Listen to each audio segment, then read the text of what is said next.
हाजिर हूँ मैं शेख मुजाहिद हुसैन आबादी। आरबीसी चैनल के माध्यम से आप सबको गणतंत्र दिवस की मेरी ओर से हार्दिक हार्दिक बधाई। और आपको बता दूं कि कल पूरे देश में, हुसैनाबाद ही नहीं, पलामू ही नहीं, झारखंड ही नहीं, पूरे देश में कहें कि गणतंत्र दिवस की धूम थी। लोगों ने आज़ादी का संपूर्ण जश्न मनाया कल। अगर मैं ये कहूँ तो गलत नहीं होगा, क्योंकि आज़ादी तो 1947 में ही मिली थी, लेकिन संपूर्ण रूप से उसकी रूपरेखा अगर धरातल पर आई तो वो कहें कि संविधान के रूप में वो हम सबों को मिली।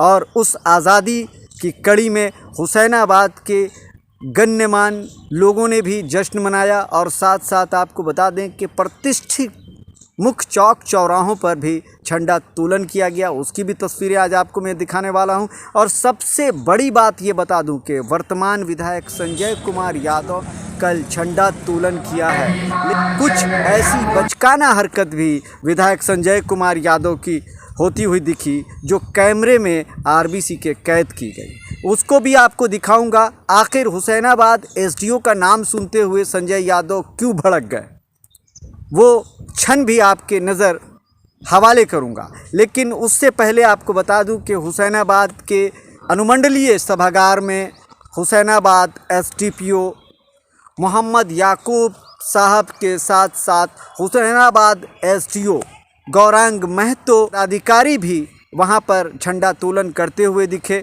उसकी तस्वीरें आपके हवाले।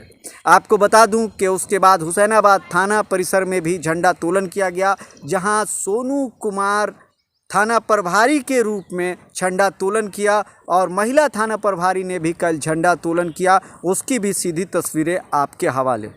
अब आपको उस तरफ लिए चलता हूं जहां पर हुसैनाबाद के वर्तमान विधायक संजय कुमार यादव ने जेपी चौक पर अपना संबोधन किया। और उससे पहले जेपी चौक पर उन्होंने माल्यार्पण करते हुए झंडा तोलन किया और उसकी सीधी तस्वीरें मैं आपसे साझा कर रहा हूं।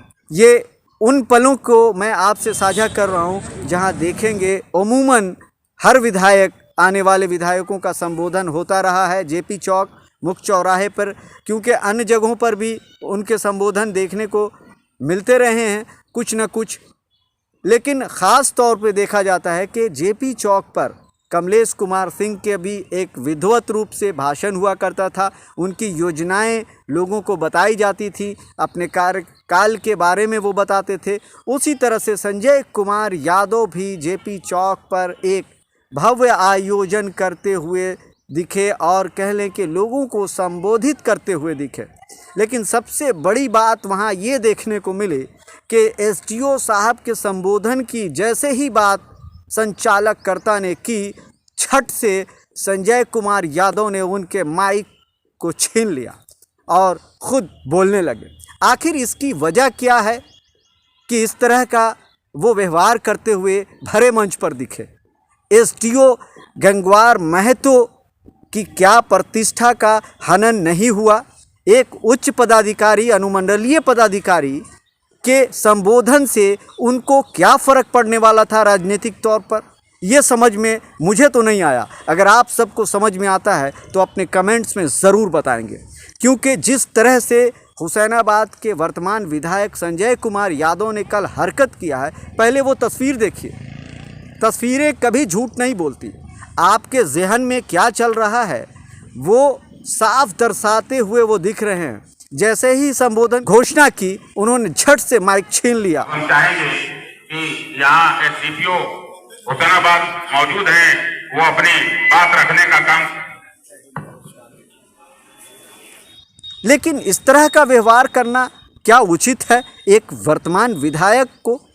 वर्तमान विधायक ही क्यों, आने वाले जाने वाले, यानी कहें कि किसी भी विधायक को अगर पदाधिकारियों के संबोधन से क्या एलर्जी हो सकती है, क्या नुकसान हो सकता है राजनीतिक तौर पे, जो उनको डर सता रहा था कि अगर आज संबोधन करेंगे यहाँ पर तो कुछ बड़ा हो जाएगा या कुछ बड़ी ऐसी चीज़ होगी जो वो बोल जाएंगे, या कुछ डर सता रहा था। क्या था मुझे तो समझ में नहीं आकर। विधायक की मंशा पर आपको क्या लगता है, क्या उनको ऐसा करना चाहिए था? जिस पद पे और जिस गरिमई पद पे हैं, जिस मान मर्यादा प्रतिष्ठा से आपके समक्ष आपके साथ साथ कई स्थल पर जाकर और उच्च पदाधिकारी हुसैनाबाद के आपके साथ साथ हम कदम चल रहे थे, और जब उनके संबोधन की बारी आई तो आपने उनसे माइक छीन लिया। कदम को आगे बढ़ाते हुए अब हम चाहेंगे कि यहाँ एसडीपीओ हुसैनाबाद मौजूद हैं, वो अपनी बात रखने का काम। गणतंत्र दिवस के अवसर पर हुसैनाबाद नगर वासियों को और यहाँ उपस्थित पदाधिकारी को, मंडल पदाधिकारी को, पत्रकार साथी को और विभिन्न पार्टी के सम्मानित सभी नेता को, इंडिया गठबंधन के सम्मानित सभी नेता को मैं हार्दिक बधाई और शुभकामनाएं देता हूं। और देश के उन महापुरुषों को मैं सैल्यूट करता हूं, नमन करता हूं, जिन्होंने देश की आजाद करने में अपनी जान की कुर्बानी दिया। सीमा पर हमारे सेना देश में जो देश की सुरक्षा में लगे हुए हैं, अपनी प्राण की आहुति दे करके भी देश के ये अपना बलिदान कर रहे हैं, उनको भी मैं नमन कर रहा हूं। और साथियों, चूंकि यहाँ परंपरा रही है, मैं हुसैनाबाद नगर वासियों को, हुसैनाबाद विधानसभा क्षेत्र के आम जनता को मैं हार्दिक और अभिनंदन करता हूं कि आपने विगत 2024 में जो विधानसभा का चुनाव हुआ, इसके पहले लोकसभा का चुनाव हुआ, और आप सब लोगों ने शांतिपूर्वक जनादेश देने का काम किया। इसके लिए भी मैं आप सब लोगों को हार्दिक बधाई और शुभकामनाएं देता हूं। क्योंकि यह कोई आलोचना का दिन नहीं है, हम लोग आलोचना करना भी नहीं चाहते हैं। जनता ने जनादेश डेवलपमेंट के लिए, अमन और चैन के लिए, सुख और शांति के लिए दिया है, और उसी मार्ग पर हम लोग चलने का संकल्प लेते हैं। साथियों, ये हम लोगों का रोड मैप है, चाहे वह सिंचाई की सुविधा हो, या सड़कों का हो, या शिक्षा के क्षेत्र में हो, या स्वास्थ्य के क्षेत्र में हो। अभी चूंकि सदन चलने वाला है, नोटिफिकेशन हो गया है, हम विभिन्न समस्याओं को हमने हाउस में रखने का काम किया है, और आप लोगों को देखने के लिए भी मिलेगा। हम लोगों ने संकल्प लिया है कि प्रत्येक वर्ष 100 करोड़ का हम लोग सड़क का निर्माण कराने का काम करेंगे, जो विभिन्न गांव और सड़कों से जुड़ेगा। हुसैनाबाद शहर में जो हमारा ड्रेन का सबसे बड़ा समस्या है, नाली की समस्या है, जहां गंदगी का अंबार फैला जाता है, उसको हम लोग पूरा कॉवर्ड नाली बनाने का काम करेंगे और सुंदर शहर बनाने का काम करेंगे। हुसैनाबाद में अभी हमारे जहां हमने झंडोत्तोलन करवाया, यह काफी कंजेस्टेड जगह हो गया है। हुसैनाबाद में एक इको पार्क का निर्माण हम लोग कराएंगे, जो माननीय जो हमारे जयप्रकाश नारायण जी, जो देश की आजादी में स्वतंत्रता सेनानी भी रहे हैं, जिन्होंने अहम भूमिका निभाई है, जयप्रकाश नारायण इको पार्क बनाया जाएगा, और इस मूर्ति को वहीं स्थानांतरण हम लोग करेंगे इको पार्क में। वह इको पार्क में उसमें उन्हीं लोगों का अलाव होगा जो परिवार के साथ वहां जाएंगे। इको पार्क में बहुत सुंदर इको पार्क बनाएंगे।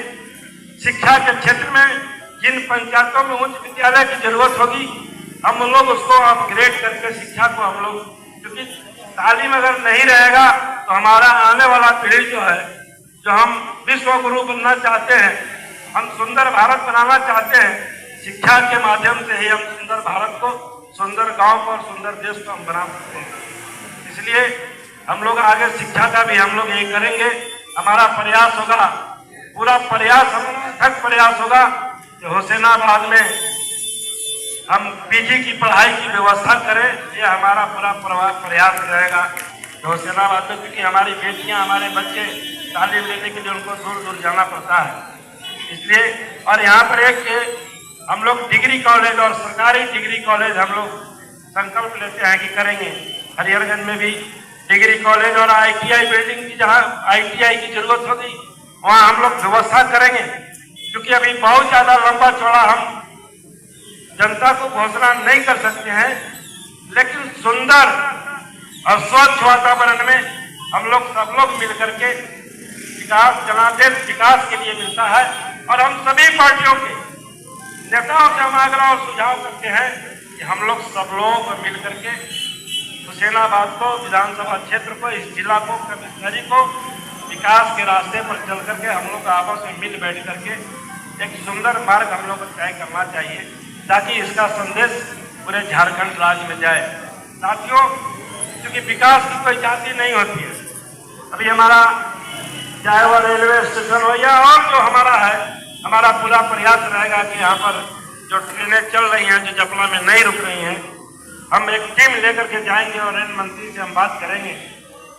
भारत सरकार के कुछ मंत्री से हमारी बात हुई है, उन्होंने आश्वासन दिया है कि निश्चित रूप से उस पर हम लोग चल करके रेल मंत्री से मिल करके हम लोग कार्रवाई करेंगे।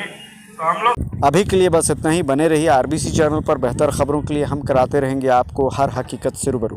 मेरे चैनल को सब्सक्राइब करें, फॉलो करें मेरे FB पेज को, और ट्विटर हैंडल को भी फॉलो करना ना भूलें।